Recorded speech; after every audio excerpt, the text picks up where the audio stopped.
Olá, meus irmãos, minhas irmãs. É com a graça de Deus que nós estamos aqui hoje novamente reunidos em nome do Pai, do Filho e do Espírito Santo. Amém. Vinde, Espírito Santo, enchei os corações dos vossos fiéis e acendei neles o fogo do vosso amor. Enviai o vosso Espírito e tudo será criado e renovareis a face da terra. Oremos. Ó Deus, que instruíste os corações dos vossos fiéis com a luz do Espírito Santo, fazei que apreciemos retamente todas as coisas segundo o mesmo Espírito e gozemos sempre da sua consolação. Por Cristo Senhor nosso. Amém. Hoje nós vamos continuar nos esvaziando das coisas do mundo e hoje será a vez da ira, da raiva, do ódio. É uma situação que acontece com muita frequência hoje em dia no mundo, não é mesmo?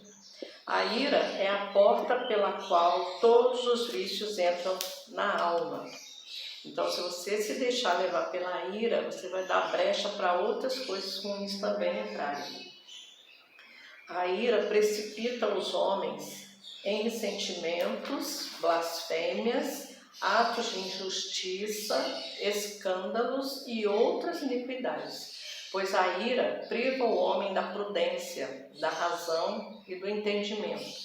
Faz o homem agir como uma besta ou como um louco. Quem falou isso foi São Jerônimo.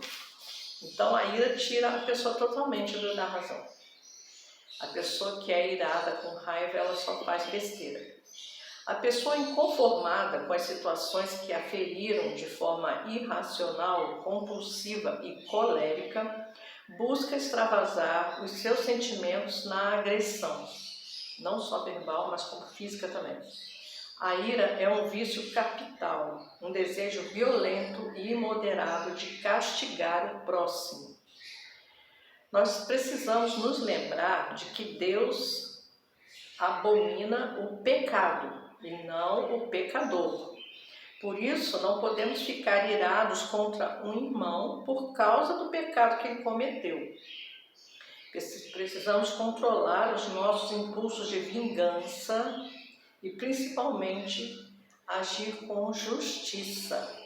Nós vemos muitos casos hoje em dia que as pessoas decidem que a pessoa precisa morrer e vai lá e mata, né? Faz justiça com as próprias mãos. Isso vai contra os princípios de Deus, aquilo que Deus tem passado para nós. Um bom exemplo de como devemos agir é observar como Jesus agiu quando entrou no templo em justa cólera contra os vendedores do templo. É o que eu falei ontem, né? Jesus não reagiu com violência imediatamente. Ele foi lá, fez a corda, né, um chicote de corda, calmamente, para segurar os instintos humanos, né, que ele tinha, e depois expulsou os vendedores do templo. Como é que a ira se manifesta em nós? A ira provoca uma necessidade de reação determinada por um sofrimento ou uma contrariedade física ou moral. Essa contrariedade desencadeia uma emoção violenta que distende as forças no intuito de vencer a dificuldade, que é um instinto de defesa. É natural na pessoa, no ser humano, que quando ele é agredido, ofendido, quando ele sofre algum tipo de violência, que ele reaja para se defender, não é? Agora, se essa reação é muito violenta, desproporcional e inconcebível, aí já é ira, já é cólera, já é um descontrole emocional. A pessoa com ira normalmente não reconhece que está irada e também não acolhe a crítica que os outros fazem sobre o seu comportamento, né? A pessoa que está irada, ela acha que ela está com a razão, ponto, ninguém dá palpite, não, só piora mais ainda a situação. Ela perde totalmente o controle e a razão. Esse vício faz com que a pessoa não se importe com a opinião dos outros, né? Ela não se importa com o vexame que ela está dando na rua, na frente de todo mundo. Mas, embriagada em suas contrariedades, manifesta seu descontentamento com gestos explosivos, desordenados e grosseiros. não somente com palavras, mas até com golpes físicos. Nesse caso, o colérico já não é senhor de si mesmo e se deixa ser levado por um acesso de loucura. É muito comum a gente ver hoje em dia, infelizmente, né, principalmente no trânsito, na rua, que as pessoas estão agindo de uma maneira muito agressiva. Né? Um carro fecha o outro, o cara já fala um palavrão, o outro já para o carro, já desce para bater nele e o outro já sai com uma arma na mão. Uma violência vai gerando a outra o tempo todo. Né? Uma pessoa faz um comentário, a outra rebate, já vem um monte para se meter e aí vira uma briga. Então é assim que está acontecendo. As pessoas não estão controlando as suas emoções. Nós vemos aqui no capítulo 1, artigo 2, número 38, que fala sobre a graça de Maria em nossa vida. Né? Maria é aquela que é nosso exemplo. E nesse caso da ira, nós vamos observar e tentar imitar a doçura angélica de Maria. Né?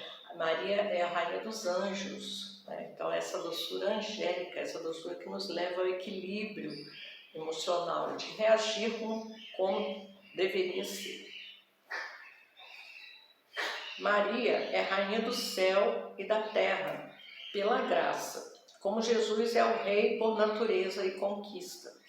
Ora, como o reino de Jesus Cristo compreende principalmente o coração ou o interior do homem, conforme a palavra, o reino de Deus está no meio de vós. O reino da Santíssima Virgem está principalmente no interior do homem, isto é, na sua alma. E é principalmente nas almas que ela é mais glorificada com seu Filho, do que em todas as criaturas visíveis. E podemos chamá-la com os santos de Rainha dos Corações, além de Rainha dos Anjos também. Né? Então, a pessoa que consegue buscar uma vida em Deus, né? De oração, de mortificação, de vencer as tentações, de buscar fazer a vontade de Deus, ela reage diante da ira, das situações, ela reage de uma maneira mais equilibrada, né? Não quero dizer com isso que a gente não vai ter algumas reações mais violentas, mas a gente vai tentar equilibrar mais, agir mais de acordo com a forma como Jesus nos ensinou, que a gente não deve ser inimigo do pecador, mas lutar contra o pecado dele. A virtude da doçura angélica de Nossa Senhora é incomparável. Além disso, se expressa a vitória de Cristo sobre o pecado e as potências infernais. Essa virtude se manifestou em Maria em seu modo de agir, na delicadeza, na brandura, na meiguice, na sensibilidade interior em todos os sentidos, na escuta, no falar, no olhar, no pensar, no agir, no sentir. Tudo a pessoa deve procurar equilíbrio e transmitir essa paz para as outras pessoas. Embora não tenha sido poupada das privações e sofrimentos, Maria viveu sua humanidade em conformidade com a vontade de Deus, de forma livre, consciente, disponível e pronta. Por isso que ela era doce, ela era humilde, serena, tranquila, né? Porque ela vivia a vida dela em conformidade com as vontades de Deus. Nós vemos, é muito comum a gente ver pessoas do interior que nem tem muito acesso à leitura, né? Nem tem muito apoio religioso, porque tem certos lugares que nem igreja, nem padre tem, não tem internet, não tem nada. A pessoa tem uma fé tão grande em Deus que quando acontece alguma coisa, o que a pessoa fala? É da vontade de Deus. Se conforma com aquilo de uma maneira muito doce. E eu fico muito impressionada quando eu vejo essa reação de uma pessoa. Eu vi uma vez, naquela época que teve a enchente lá, aquela tragédia lá em Brumadinho, que uma mulher apareceu com um braço amputado e ela disse que ela perdeu a casa, perdeu a família toda, perdeu um braço, mas ela continua fiel a Deus. Como que você pode entender que uma pessoa reage dessa maneira se ela não tiver essa confiança, essa fé em Deus? E é isso que faz a gente conseguir ter equilíbrio nesses momentos em que somos atacados por uma situação que nos causaria muita reação violenta. A doçura angélica, a docilidade de Maria, é a resposta para a salvação da humanidade, que foi maculada pela rebeldia e a desobediência dos anjos decaídos. É por isso que a gente vê tanta violência, tanta coisa ruim acontecendo, porque nós fomos maculados pelo pecado original, pela revolta dos anjos, né, decaídos.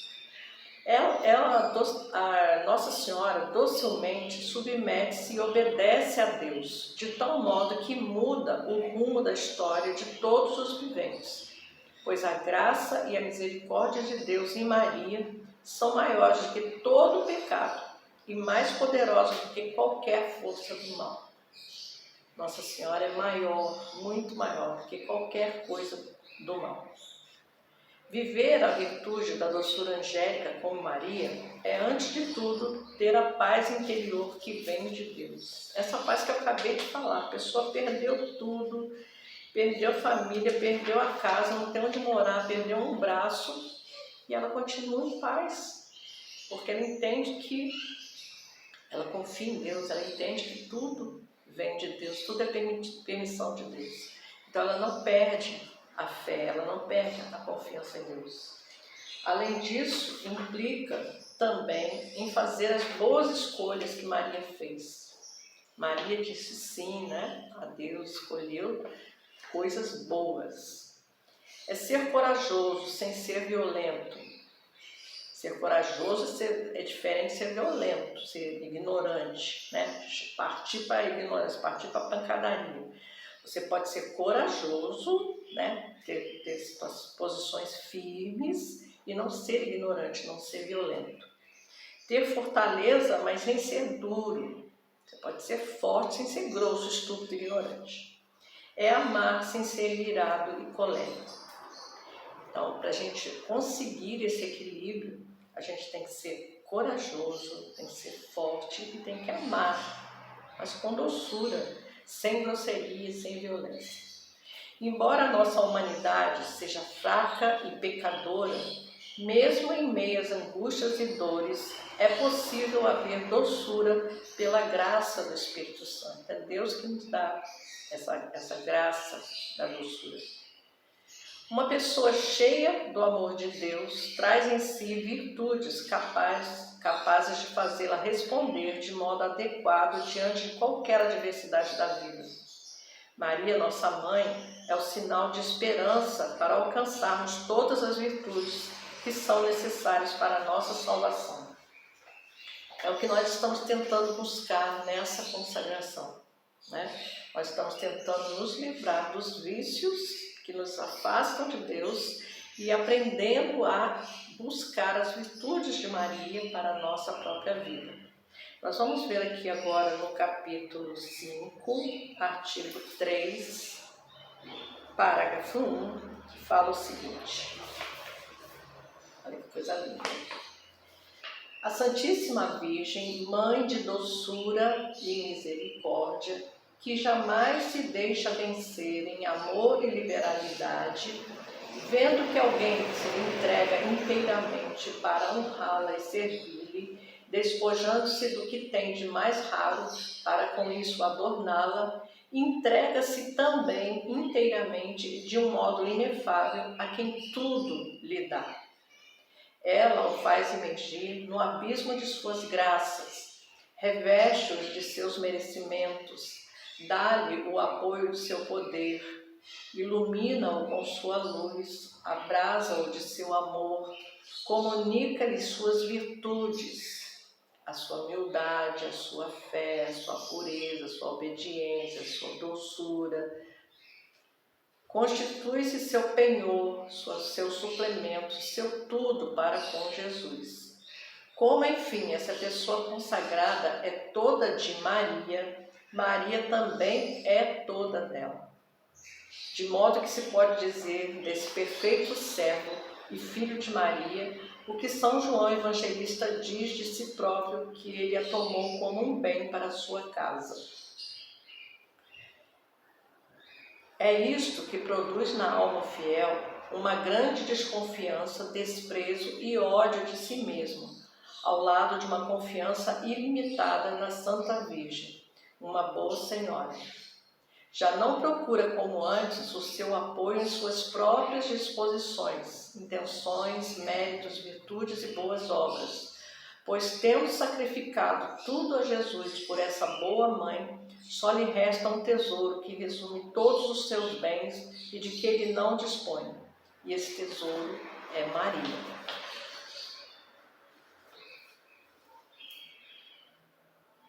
Se a doçura angélica não tivesse feito parte da vida de Nossa Senhora, não poderíamos invocá-la como Augusta Rainha dos Céus. Vocês conhecem essa oração? Augusta Rainha dos Céus é linda. Ser angélico é uma característica própria dos anjos, por serem puríssimos e imaculados. A Virgem Maria, enquanto criatura, também foi constituída de tais graças. Ela era puríssima e imaculada. Ela recebeu o poder e a missão de esmagar a cabeça de Satanás. Ela pode clamar às legiões celestes que estão às vossas ordens, para perseguirem e combaterem os demônios por toda parte, precipitando-os no abismo do inferno. A Mãe de Deus é doçura para todos os homens. Com ela e por ela, não temos medo algum.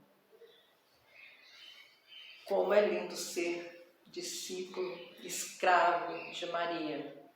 Com o tempo, nós vamos aprendendo a nos esvaziarmos cada vez mais das coisas do mundo e nos enchermos cada vez mais das virtudes de Nossa Senhora. É isso que nós estamos buscando aqui nesse período de 12 dias de desapego do mundo. E amanhã a gente vai ter mais uma conversa sobre isso. Nós estivemos mais uma vez, pela graça de Deus, reunidos em nome do Pai, do Filho e do Espírito Santo. Amém. Até amanhã.